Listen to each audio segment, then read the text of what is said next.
Israel ने 1982 में Lebanon पर पहली बार इन्वेजन किया था, जिसका मकसद पीएलओ यानी कि पैलेस्टीन लिबरेशन ऑर्गेनाइजेशन को सदर्न लेबनान से निकालना था। 2006 में हिजबुल्लाह ने क्रॉस बॉर्डर रेड किया, जिसमें 2 इजरायली सोल्जर्स मारे गए और एक को किडनैप भी कर लिया गया। और इजराइल ने भी स्टेटमेंट दिया है कि कई दशकों से हिजबुल्लाह लेबनान की आम जनता को शील्ड जैसे इस्तेमाल कर रहा है और अगर वो अपने परिवारों को सुरक्षित रखना चाहते हैं तो देश फिलहाल के लिए छोड़ के जा सकते हैं। जरा सोचिए, आप सुबह उठते हैं और आपके पेजर का बीप सुनाई देता है।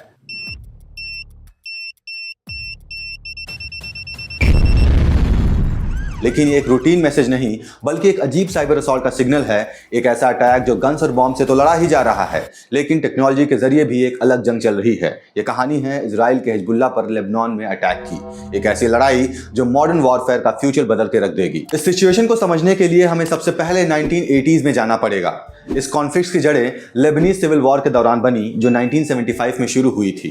इस केओस के बीच इजराइल ने 1982 में लेबनान पर पहली बार इन्वेजन किया था, जिसका मकसद पीएलओ यानी कि पैलेस्टीन लिबरेशन ऑर्गेनाइजेशन को सदर्न लेबनान से निकालना था। ये इन्वेजन बहुत सारे सिविलियन कैजुअलिटीज और डिस्ट्रक्शन का सबब बना। इसके रिस्पॉन्स में कुछ लेबनीज शिया मुस्लिम्स ने हिजबुल्लाह, जिसका मतलब है पार्टी ऑफ गॉड, का गठन 1985 में किया। ईरान के सपोर्ट से और ईरानियन रेवोल्यूशन से इंस्पायर होते हुए हिजबुल्लाह ने इजरायली ऑक्यूपेशन का विरोध करने और लेबनान में शिया इंटरेस्ट को प्रमोट करने का एम यहां पर रखा था। फिर हिजबुल्लाह जल्दी ही एक फॉर्मिडेबल फोर्स बन गया।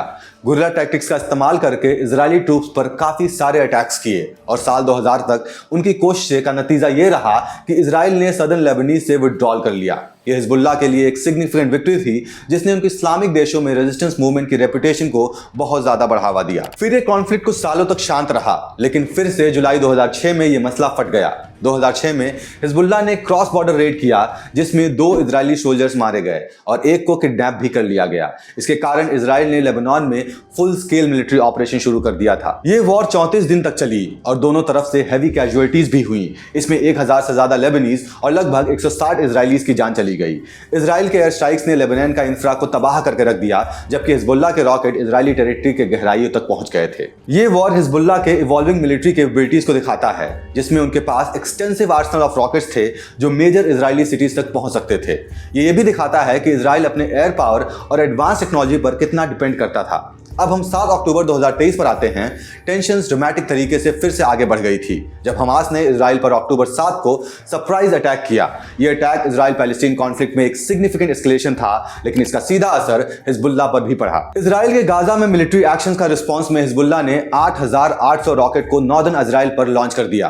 अब तभी से इजराइल लेबनान पर लगातार छोटे बड़े अटैक्स करते रहता है। देखिए, फिलहाल मॉडर्न कॉन्फ्लिक्ट्स में इंटेलिजेंस काफी बड़ा रोल प्ले करता है और मोसाद इजराइल की इंटेलिजेंस एजेंसीज फील्ड में बहुत ज्यादा मशहूर मानी जाती है। और इस बार हिजबुल्लाह के अगेंस्ट इजराइल ने एक यूनिक टैक्टिक का इस्तेमाल किया, जो था द पेजर अटैक। हिजबुल्लाह के टॉप लीडर्स अपना इंटरनल कम्युनिकेशन पेजर के जरिए करते थे, क्योंकि उन्हें लगता था कि एक सिक्योर मेथड है।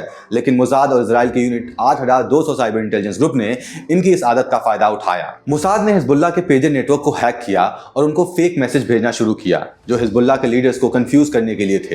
हिजबुल्लाह ने अपने लीडर्स से गलत इंस्ट्रक्शन फॉलो करना शुरू कर दिया। असल में मोसाद के ये ट्रैप्स थे। ये साइबर वॉरफेयर एक अनोखा तरीका था जिसमें इजराइल ने हिजबुल्लाह के मूवमेंट को मैनिपुलेट किया और उनका इंटरनल कम्युनिकेशन सिस्टम पूरी तरीके से डिस्ट्रॉय कर दिया। इलेक्ट्रॉनिक वॉरफेयर के ग्राउंड नेटवर्क सेट होने के बाद इजराइल ने अपने कोऑर्डिनेटेड फिजिकल अटैक लॉन्च किया। अपने सुपीरियर एयरफोर्स और ड्रोन टेक्नोलॉजी के साथ इजराइल एयरफोर्स, जो दुनिया की सबसे एडवांस एयरफोर्स में से एक है, उन्होंने हिजबुल्लाह के की पोजीशन, इंफ्रास्ट्रक्चर और वेपन कोचेस को टारगेट किया। लेकिन ये सिर्फ शुरुआत थी। इजराइल के ड्रोन्स, जो उनके आसमान से निगरानी करने का पावरफुल टूल है, उसने रियल टाइम सर्वेलेंस प्रोवाइड किया हिजबुल्लाह के हाइडआउट्स और कॉन्वॉयज पर, जिससे सर्जिकल ड्रोन स्ट्राइक एग्जीक्यूट की गई। हिजबुल्लाह के फाइटर्स को आसमान के ड्रोन से इतना ज्यादा हैवी अटैक मिला कि उनके पास जवाब देने का टाइम ही नहीं बचा। इसके बाद इजरायली डिफेंस फोर्स ने लेबनान बॉर्डर के पास हिजबुल्लाह के पोजीशंस पर बंदूकों से गोलीबारी बरसाया, जिससे उनकी कम बैक करने की शक्ति पूरी तरह से कमजोर हो गई।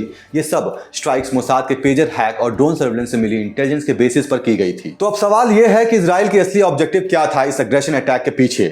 सिंपल वर्ड्स में, इजराइल का मकसद हिजबुल्लाह की मिलिट्री स्ट्रेंथ को टाइम से पहले ही खत्म करना था, ताकि फ्यूचर में ये और बड़ा थ्रेट ना बन सके। हिजबुल्लाह के पास एक मैसिव रॉकेट आर्सेनल था, जो डायरेक्टली इजराइल सिटीज पर टारगेट किया जा सकता था। था। और इसीलिए इजराइल की स्ट्रेटजी थी हिजबुल्लाह को मिलिट्री और पॉलिटिकल दोनों फ्रंट्स पर डिस्टर्ब करना। बाय डिस्ट्रॉइंग हिजबुल्लाह के कम्युनिकेशन नेटवर्क और वेपनरी, इजराइल ने उनके रॉकेट अटैक के पोटेंशियल को पूरी तरह से खत्म कर दिया। साथ ही एक स्ट्रॉन्ग मैसेज था ईरान के लिए, जो हिजबुल्लाह को फंड और मिलिट्री सपोर्ट हमेशा प्रोवाइड करता रहता है। इजराइल के इस कोऑर्डिनेटेड अटैक में सिर्फ हिजबुल्लाह के कम्युनिकेशन और वेपन सिस्टम को ही नुकसान नहीं पहुंचा, बल्कि ये उनके कुछ बड़े और की मेंबर्स भी इस ऑपरेशन में टारगेट बने। इजरायली इंटेलिजेंस और मोसाद के एक प्राइम ऑब्जेक्टिव ये भी था कि हिजबुल्लाह के टॉप लीडरशिप को एलिमिनेट किया जाए, ताकि उनकी ऑर्गेनाइजेशन स्ट्रक्चर को एक मेजर ब्लो दिया जा सके। रिसेंट स्ट्राइक्स में एक बहुत इंपॉर्टेंट नाम सामने आया, इमाद मुगनिये, जो हिजबुल्लाह के मिलिट्री विंग का एक काफी इन्फ्लुएंशियल लीडर था। मुगनिये के लीडरशिप में हिजबुल्लाह ने अपने मिसाइल प्रोग्राम्स और गुरिल्ला ऑपरेशंस को काफी एग्रेसिवली एक्सपैंड किया था। इजराइल का यह मानना है कि मुगनिये हिजबुल्लाह के उन मास्टरमाइंड में से एक था जो इजराइल के अगेंस्ट बड़े अटैक्स को प्लान कर सकता था। इमाद मुगनिये की डेथ के बाद हिजबुल्लाह को एक मेजर सेटबैक लगा है, लेकिन यह सिर्फ एक शुरुआत थी। इजराइल के स्ट्राइक्स में हसन अल-लक्कीस, एक और की हिजबुल्लाह कमांडर, भी मारा गया है।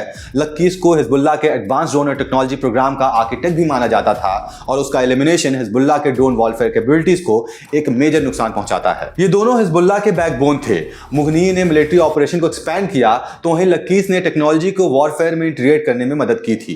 उनके डेथ से हिजबुल्लाह के प्लान्स पर डायरेक्टली असर पड़े, और इजराइल का प्लान उन्हें कमजोर करना था बाय टारगेटिंग उनके की स्ट्रेटजीज, जिससे हिजबुल्लाह के ऑफेंसिव कैपेबिलिटीज काफी डिग्रेड हो गई। लेकिन हिजबुल्लाह इतनी आसानी से नहीं रुकी। उसने इजराइल के नॉर्दर्न रीजन पर रॉकेट फायर करके रिटेलिएट किया, जिसमें सिविलियंस भी टारगेट हुए थे। हिजबुल्लाह की गुरिल्ला टैक्टिक्स और लेबनान के अंदर डीप सपोर्ट के कारण टेररिस्ट ऑर्गेनाइजेशन ने वॉर कंटिन्यू रखा, भले ही उनके रिसोर्सेज बहुत ही कमजोर हो गए थे। इस अटैक के बाद लेबनान के कुछ पार्ट्स पूरी तरह से बर्बाद हो गए हैं। सिविलियन कैजुअलिटीज के साथ लोग अपने घरों से माइग्रेट करने लगे हैं, और इजराइल ने भी स्टेटमेंट दिया है कि कई दशकों से हिजबुल्लाह लेबनान की आम जनता को शील्ड जैसे इस्तेमाल कर रहा है, और अगर वो अपने परिवारों को सुरक्षित रखना चाहते हैं तो देश फिलहाल के लिए छोड़ के जा सकते हैं। और इजराइल के डिफेंस मिनिस्टर योव गैलेंट ने कहा है कि पिछले 48 घंटों में इजराइल ने हिजबुल्लाह का वो सब कुछ तबाह कर दिया है जो उसने पिछले 20 सालों में बनाया था।